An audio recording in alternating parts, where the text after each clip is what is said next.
Alright, so now once we have installed Anaconda, Python and everything, let's install Jupyter Notebook and try to get the same output that we got earlier in Python shell.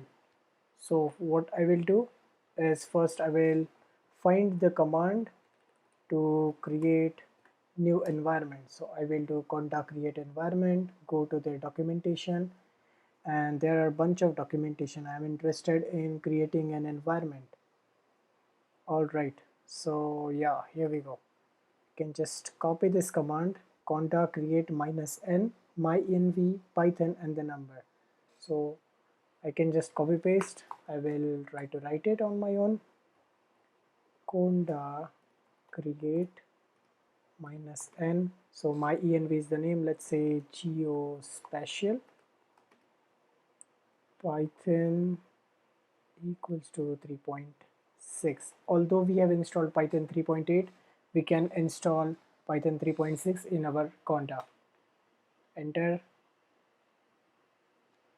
Why? This is basically that all these packages will be installed. All these packages you can also find on pypi.org if you want to read more about them.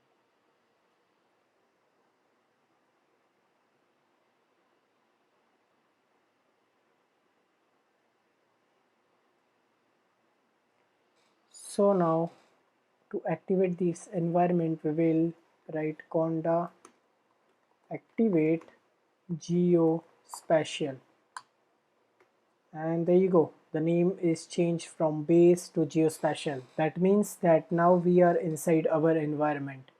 Whatever package that we install here will stay only in this environment. Now we want to install Jupyter Notebook. So I will do Jupyter Notebook install.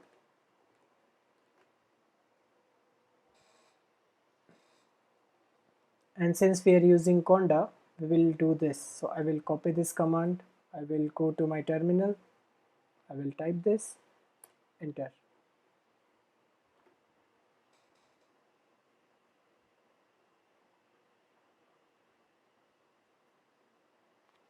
Again, why? It will install all the necessary packages.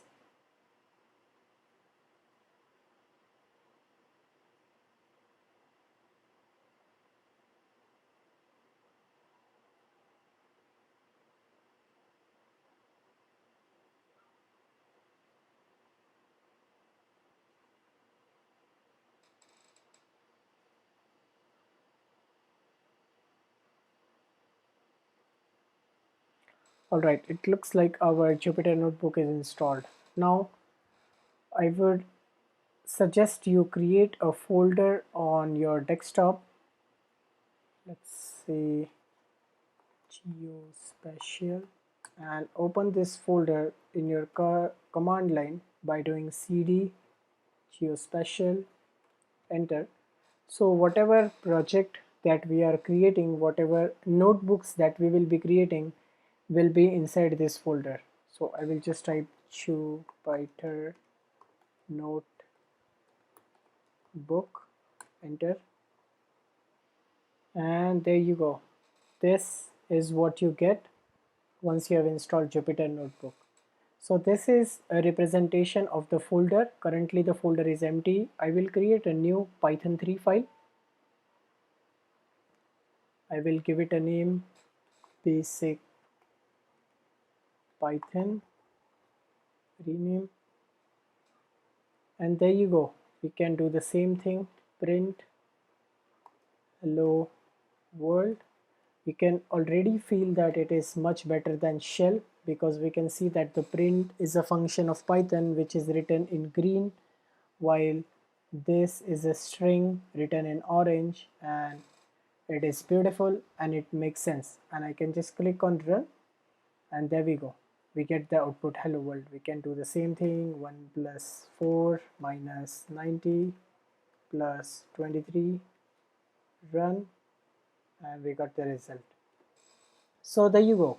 You are able to create your own Jupyter Notebook. If I just go to the project folder, you can see my basic python.rc ipynb file is here.